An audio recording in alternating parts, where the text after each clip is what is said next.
Hello everybody, welcome to the video that reveals FM26 new graphical interface. We're going to go through the video and get my opinions on it, what I think for the future of Football Manager, and what do I think this means for bringing in like new players and old players and players like me that have played the game since Champ Manager 2. I mean, there's lots to get through. I think the best thing to do to start with is just watch the video, right? Have the video on, we'll see what it shows.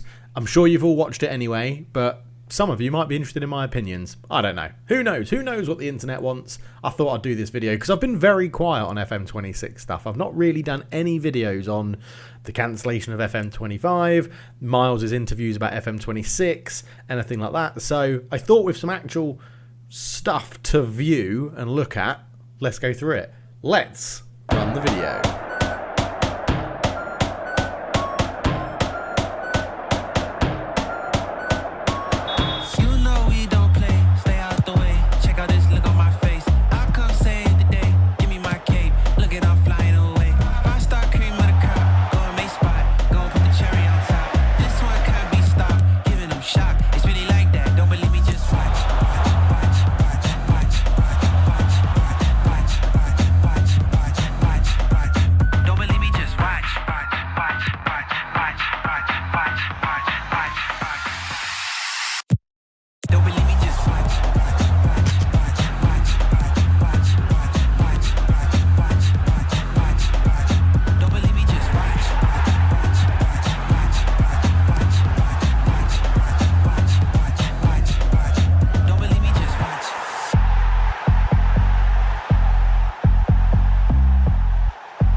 Okay, I mean, that's pretty good. I quite like it. There's a few things I think we need to focus on that caught my eye straight away. So let's pause it, make sure that I'm going to turn the sound off just in case I accidentally press play again. But first off, I mean, let's go to the page. This is so much better, right? So much better than anything we've seen in FM previously. I was going to say 24, but any FM previously. The shadows look good, the stadium looks good and full, and the steps look okay. People are actually leading somewhere. You got the little kickoff thing in the top right. Yeah, not too bad. That is, I do like that. I mean, and then it sort of cuts between different stadiums. My understanding is they don't have rights for the actual stadiums. This is an interesting one. A few things caught my eye here. Obviously, the faces are absolutely horrendous. They don't have rights to the player images as such, so you're never going to get good faces like that. The other thing that caught my eye is everybody's the same height, and that is a classic. As a man that used to play a lot of Pro Evo and a lot of eFootball and things like that, one of the biggest bugbears I had there was everyone being the same height. And this is the same thing. In the cutscene, which this is the intro to the game, everyone's the same height. That's a little bit of a bugbear, but it does look a million times better than what we had in FM24, so that's good. The stadium looks good. I mean, there isn't a corner there, but I suggest this will be Bournemouth's ground, judging by the kits that we've got. And this is obviously, and there's another example of it, right? Everton versus Villa, and everybody's just the same height. Everybody's the same height. At least this one has a corner stadium and some high rises. We'll be playing potentially at Everton, I guess, in this one. Is this going to be like their Bradley Dock Stadium? Yeah, not too sure. The other things I wanted to look at, I mean, let's touch on the graphics, right? This is quite a good still to use for the graphics. It's much, much better than what we've already had previously. Much, much better. A huge improvement. Is it the best? No. Is it perfect? No. It still looks like it's sort of FIFA, 15, 16, Pro Evo, that sort of era as well. Like Pro Evo 2016, it probably would have been. But like, it's not, whilst I like it, and it is really, really good, and it's a huge improvement, the reason I didn't put a video out straight away is because I wanted to watch it a few times, think about my thoughts about what I wanted to say, and just come across with that. I mean, again, in the match engine, everybody sort of looks like the same height. And in FM24, you could see player variation between those that were really small and Diddy and those that were like Peter Crouch and really tall. I do like the benches look better. I do think the benches look better, and the tunnel, the crowd are all going to be repeatable models. That's fine. I mean, as long as they interact a bit better and they don't all do the same sway at the same time, that'll be fine. But generally, I do like the graphics, and they could get better, right? It's not final. It does say that. This was an interesting one because it cuts at a very strange time when he does this little flick, but it's nice to see that sort of, like, you hope that it's only players with decent flair are going to do that. And I do quite like the fact they've done that. That was just the end of that run. The deeper immersion. I do feel like that's probably a better screen to leave it on while I talk, because the writings are see-through. I do think the stadium atmosphere, just by watching that video, feels better. Like, it feels like you're going to be a bit more there, and it's not just about watching your players and watching the ball. You're actually going to feel a bit more like you're in a stadium, which is good. Which is really good. Yeah, I like that. I do like that a lot, actually. So in this one, isn't it? It's a cross to the byline, gets to the byline and sort of floats up a little cross to the back post. We don't see what happens with it. This is an interesting one with the physics in the game. I think with this crossfield pass, it's a Brighton player, I can tell by the away kit.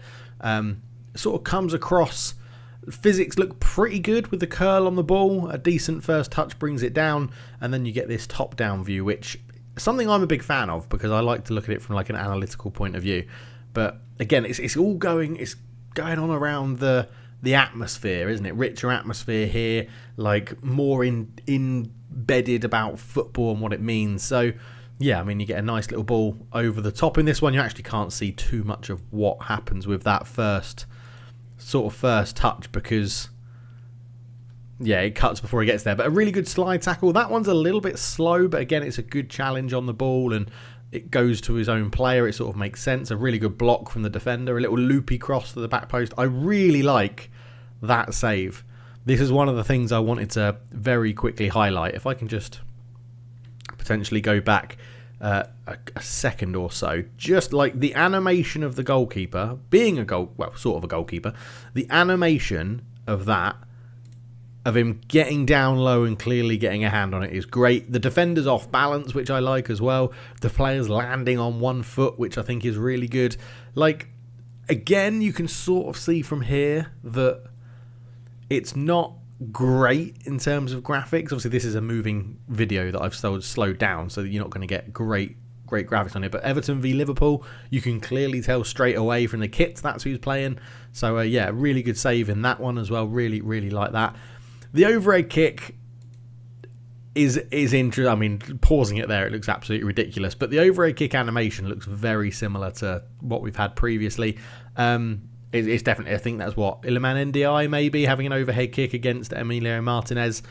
What I did find interesting, and I've noticed this on all of it, goalkeepers don't have sponsors. Goalkeepers don't have licensed kits. Now, obviously, that might change in the future, but it's very strange to have the Aston Villa kit, but not a licensed goalkeeper kit, which is just odd. But yeah, overhead kick, good save from Martinez. This is an interesting one. Man United, I've got a feeling this is a ball from Garnacho, headed down by Casemiro and finished, get a shot off by Bruno Fernandes. But yeah, again, the physics on the cross, it looks good. The player's slightly off balance to swing it in. He even has actually something I really like that I've just noticed there on this little slowdown view, where I'm probably paying a little bit more attention. If you just watch him after he does the cross, he has a little stumble to regain his balance, which I think is really good. So the cross comes in, lovely header down. You never got that in FM24, did you? It was always a stupid header going off here or something. But little header down. And again, something I was watching Zealand's video, and something he suggests looks really good is that planting foot. This is a motion, right? So he's in the air and he plants his foot and it stays stationary and gets a good shot off, and it's a really good save by the goalkeeper. But again, off balance, he's got to regain his balance, which I think is really good and just gives us that little bit more realism. This, by the way, this is something I don't think we very, very rarely saw in Football Manager, and you can tell from the technique of the shot. I'm gonna go with John McGinn because it's left-footed, right? But he looks like he's gonna hit a hard shot, and he doesn't. He goes for like a Lionel Messi-esque distance dink to try and get it in that top corner, and he gets it over the goalkeeper. The goalkeeper animation looks good because he's actually like flailing to try and get a tip on it, which I really like. And then the ball hits the bar. Declan Rice with a free kick, really good save, and that's lovely finish into the top corner from I think, was that Everton or Brighton? It's Chelsea, I think, because they don't have a sponsor on their kit. But again, it's really good to see it. And again, you've got the motion of the goalkeeper. So I think, in my opinion, animations have had an upgrade. They've had an upgrade with a bit of the graphics. There's going to be plenty in there from FM24 as well. But again, it's a great shot from range. You can probably have a quick look. If we go, because that one was just a free kick. So if we go here, the defensive shape, I'm just trying to look at this from an analytical shape point of view now. 4-4-2. I mean, the strikers are pretty much two out-and-out strikers. That's pretty obvious. The defence is a 4-4-2, sitting very narrow, trying to track runners. You would assume that this player's cut in from the left and had a shot, like it's going to fly in the top corner. Cole Palmer, potentially. The midfield are sort of marking up. I'm very interested. I'm very interested to see what happens. Referee models need improving in terms of kits. If you're going to do all the kits for the Premier League and stuff like that, then yeah, you need to do that. But flies in the top corner, which is good. Lovely little ball round the corner. This is a really nice one, which I assume is Saka. Like Gyökeres or whoever that is has lost his man, and Saka bends the ball round the corner. It's really nice to see it, actually. Bend it into the corner, takes a touch, and then thumps it past the keeper. Lovely stuff. That's a nice curler into the side netting. Good. A lovely little dink from Odegaard in there, and then a lovely sort of touch and volley from that player there. And I think it's really good. I mean, there's a lot of things that you can look at and be like, it's a really good improvement. But there's also things that I'm like, and I get it, they've got the Premier League license and that's what they're showing off. But to do everything around Premier League teams, I'm sort of like, it would have been nice to see some women's football in there. It's their big flagship year for women's football. It'd be great to see some women's football in this sort of gameplay trailer, see the difference and see what it looks like. Maybe they're going to do that in one big reveal, I don't know. But the other thing, I'm like, they're definitely going to have licenses for other teams around the world. It would have been nice to see a little mixture of that, to see what the graphics looks like. I mean, something straight away that jumps out at me on this page alone, with nine different images on it, the pitches actually look different. Like the grasses between all the stadiums do look different shades.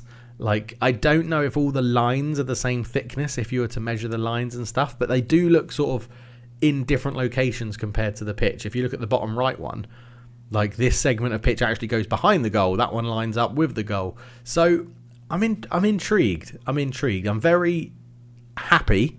I'm not one that was too fussed about the graphics in FM24. I think they needed an upgrade, but it wasn't the be-all and end-all for me. I'm much more about the tactics, the AI, the data, and things like that. And the CPU actually playing the game properly, being able to build squads in the future and stuff. But this does look good. It does look good. What it means for player base, I'm not sure. I assume they're going to... They've planned, and I say they as in SI have planned, and Miles has planned for this to give an uptake in player base. Whether it does that, I'm not sure. I don't know if the graphics are good enough to bring in a large number of new players. I think everybody that played FM24 will probably play FM26 because it's going to be based on the same tactics engine as far as I'm aware, and the same match engine. And the graphics will be a good improvement for those people. But is it enough to bring in a new player base? Not sure. If you think this is still a game that is going to be targeted at people on console and PC, and PCs are very powerful and consoles are very powerful, and it's up against the graphical challenge of FIFA or EAFC or any sports game, to be honest. Sports games now are incredible. Obviously, they don't have the in-depth match engine and tactical nous that Football Manager has, but they're still going to be up against that challenge. They're still going to be up. There are going to be people out there that look at this and say, why has it got graphics from FIFA 15 or 16? Like, why is it still 10 years behind the graphical phase of life and phase of technology that we're in at the moment? And that's a question that Miles and Sports Interactive, I think, are going to have to answer. But from off the bat, from this little, 1 minute and 12 video, it's good. It's nice. I like it. I do like it. And I think it's going to bring different variations to the game and understand what's going on. And by the way, this free kick is absolutely lovely. This view, love this view. And this free kick going across the goalkeeper is brilliant. Because the keeper, you actually see him slightly move this way first, taking him out of position, and then coming in, which is awesome to see. Yeah, which is really good. And I'm pleasantly surprised, I think, by the video. Let me know your comments down below. Obviously, it's going to cause a little bit of probably like Marmite, basically, isn't it? You're either going to love it or hate it. You're either going to love it and say it's a really good improvement, or you're going to hate it and be like, it's not enough improvement. What have they been doing for the last 2 years? Because Sports Interactive, it's a very interesting dynamic. So from the Miles interviews that I've read and seen and stuff, it was mainly the UI that wasn't up to scratch, and some of the graphical stuff, but mainly the UI and the inbox and the WhatsApp and the iPad and the things they wanted to make it seem a bit more like real life, which sort of suggests that the match engine has had the entire time of development plus the cancellation of FM25 to be ready. So it's sort of had a game cycle and extra time to be ready, because FM25 got delayed and cancelled because of the UI and the user interface and the UX. So you sort of feel like, because the teams are separate on what they work on, they all have to interject and they all have to connect, but because the UI and the UX team will be separate from other teams in Sports Interactive that have been working on stuff, I kind of hope it is a very, very polished article. Minimal bugs. You can't be having big bugs on a game that's meant to be released yearly, had a year without a game, and now has basically 2 years of development cycle. You can't have big game breaking bugs. You just can't. This has to be released in a near perfect state. Otherwise, Sports Interactive are going to be in for a lot of trouble, and troublesome words, let's call it, on the forums and the social media and stuff like that. But I am positively confident that this game is going to be very, very good. I'm positive about these changes. Change the game. What a time to say it. I'm positive about the graphical interface. I'm positive that the Sports Interactive will do a good job. They'll be getting my money. I'll be playing this. It's a game I've played, as I said, since CM2. So it's part of my livelihood, isn't it? It's part of my life, Football Manager now, and I'm looking forward to it. But yeah, let me know your thoughts down below. Just a quick video to get my opinions on it, and hear what you guys and girls think about it as well. So yeah, let me know, and I'll chat to you very soon. Cheers.